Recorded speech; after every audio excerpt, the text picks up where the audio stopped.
Fala, meus amigos e minhas amigas. Antes de você ver esse corte do Bopismo, que tá muito legal, eu peço pra você se inscrever no canal e deixar o like no vídeo. Isso ajuda muito, tá bom? Valeu! Eu vou perguntar coisas do São Paulo atual pra você me dar informações do... Vamos lá. O Zubeldia não vai sair mesmo. Não, ele já falou, né? Sim. O Plihal apurou. Apurou bem isso, cara. E assim, quando o Plihal apura... vocês dois, assim... mas ele é... Poxa, o Plihal é um outro gênio, nível, né? gênio. Não, é outro nível de apuração, porque tem uma relação que não é só de jornalista, também de torcedor, de frequentar o Morumbi e tal. Enfim, então, pra mim, eu dou ela como certa a permanência dele. Zubeldia fica, beleza. Você acha que o Diego Costa vai sair mesmo? Viajou agora... Que horas são?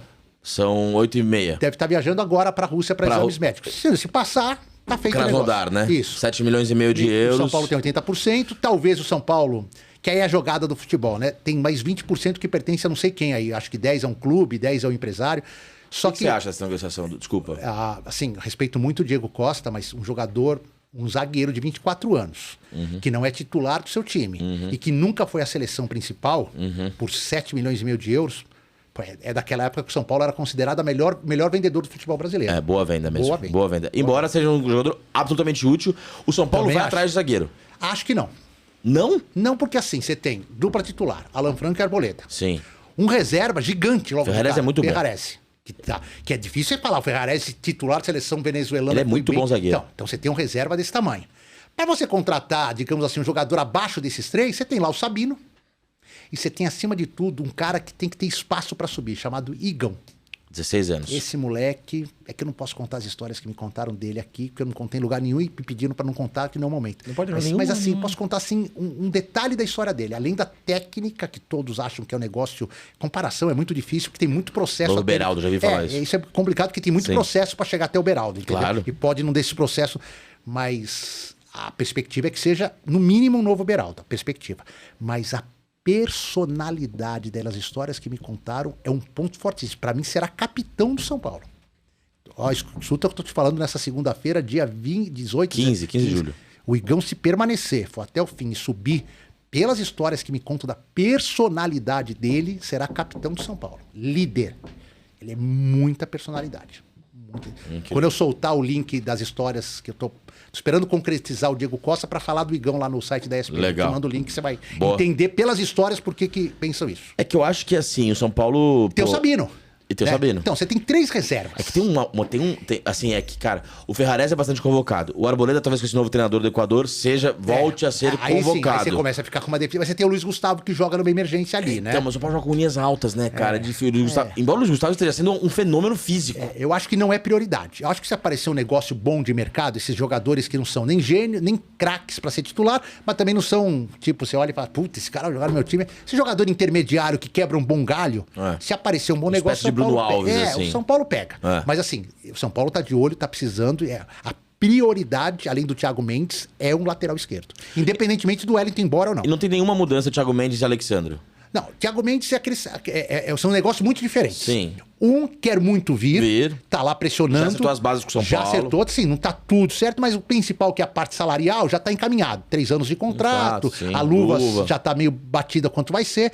Tá faltando ele convencer os caras. Que é muita coisa isso, né? É assim, porque os caras não querem jogar dinheiro na lata de lixo, Você sabe se é tipo assim, o São Paulo ofereceu 2x, os caras querem 4x? Não, a diferença eu não sei. Eu sei que a primeira proposta foi recusada. Tá. E assim, o Pitombeira foi no primeiro momento, o empresário dele, agora ele tá lá com a família. A mulher dele até fez umas publicações a semana passada, tô perdendo tufos de cabelo e tudo mais. Eu acho assim, cara, um clube quando, por mais que queira recuperar o dinheiro, mas, pô, se o cara tá falando que não quer jogar, não quer ficar, tenta recuperar de alguma forma, libera, fica com uma porcentagem. Tudo bem que o Thiago não vai ser um cara para ser vendido para a Europa mais, mas enfim, pode ir para os Estados Unidos, um outro mercado alternativo e os caras recuperarem. Agora vai ficar com o cara lá que não quer jogar e o cara tá acertado aqui. Sim.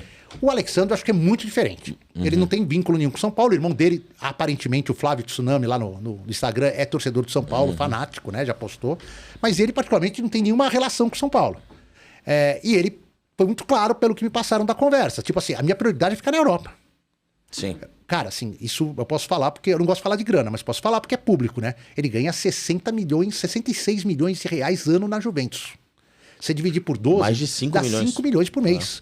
O jogador mais bem pago do Brasil ganha 2, que é o Dudu. 5,5 ele ganha. Então como é que você vai falar pro cara, o cara quer achar um salário, se não igual, Não mas vale. proporcionalmente Aqui no Brasil, no São Paulo, ele vai ganhar... Uma fortuna por um lateral esquerdo não vale, que cara. é isso, que é um lateral, que você não vai vender ele no futuro, não vai te dar título, não lateral vai te dar... esquerdo não é decisivo, a não ser que seja um extra classe. Exato, Roberto Carlos. Exato. Você tá falando do Roberto Carlos. O Daniel Alves, não trouxe Marcelo, uma fortuna, Juan Fran, aí. Então eu acho assim, o São Paulo não vai fazer loucura. O cara não acertou nada lá no final da janela, ninguém fez proposta boa. Ele, vou pro Brasil. Aí deu a prioridade pro São Paulo de conversar. Mas assim, o que o São Paulo pode pagar? 20% do que ele ganha lá. Talvez 1 milhão por mês, 1 milhão... E acho que não vale. Então, talvez, hein? Não que ele não vale. Não vale pagar 1 milhão por um lateral esquerdo, então, eu acho. Aí eu acho que vai ter uma certa... Se ele chegar e anunciar, tô voltando pro Brasil, a prioridade é o São Paulo, vai ter uma concorrência interna. Você pode ter aí algum time precisando de lateral. Sim. E o São Paulo ainda não tem bala para... Se os caras forem muito altos com a dívida, não tem bala. Então, assim, eu acho muito difícil, Alexandre. Não acho impossível. Porque o Daniel Alves veio também, era muito difícil. Mas o Rames veio, que era uma coisa que ninguém imaginava. E outras... Não tem outras não, São Paulo posições... Disse que, o São Paulo disse que tem outros laterais esquerdos. Tem. O Belmonte falou aqui que tá... Eles estão mapeando 5, 6 nomes entre Brasil e América do Sul e tal. Alguma coisa, né? O Thiago Mendes... Talvez um zagueiro agora. E acho que precisa de zagueiro, cara. Eu acho que eu traria... Traria um meia. Então, mas aí o meia vai... Porque assim, Bop, olha o São Paulo... Vamos pensar no São Paulo hoje, na época das vacas magras, tá? Uhum. Vou montar aqui 3... Não vou contar o Thiago Mendes, tá? Uhum. Do meio pra frente. Você vai fechando comigo ou não? Time titular. Pablo Maia, Alisson, Lucas, Luciano, Ferreirinha e Caleres. Uhum, tá? É isso. Vamos imaginar que os 6 estão fora. Uhum. Você vai montar com Luiz Gustavo, Bobadilha, Rato, Galopo, Michel, Nestor e André Silva. São mais 6. Tira esses 6. Já são 12 fora.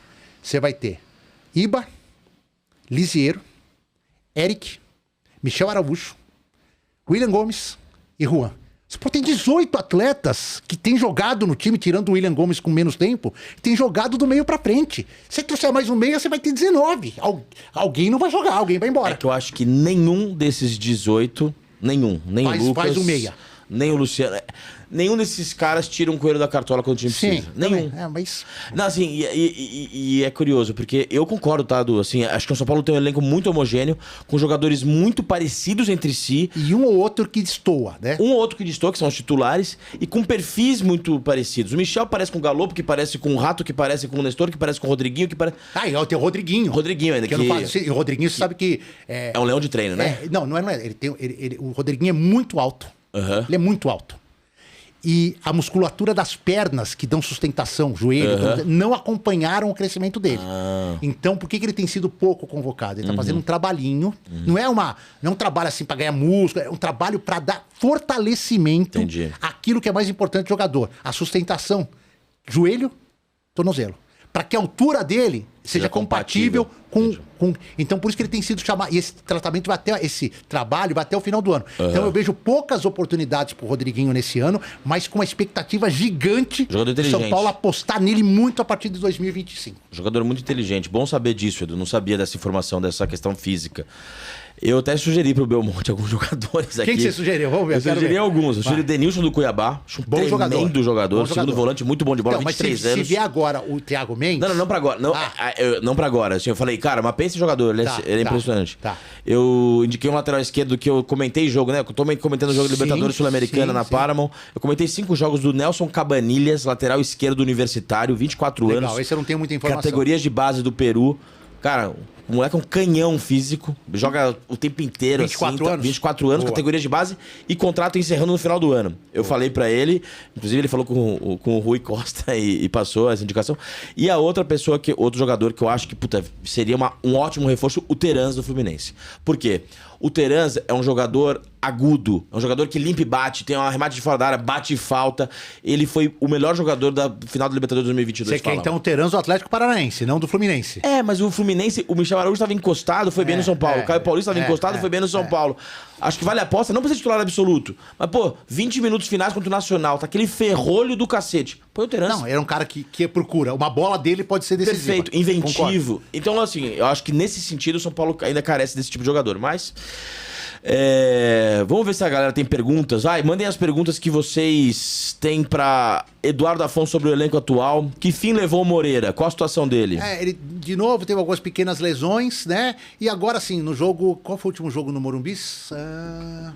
Peraí, São Paulo foi pra Paraná, jogou com o Bahia, Paraná, teve... jogo da semana passada, que o São Paulo ganhou do... Jogou o Bragantino? Ganhou do Bragantino, isso.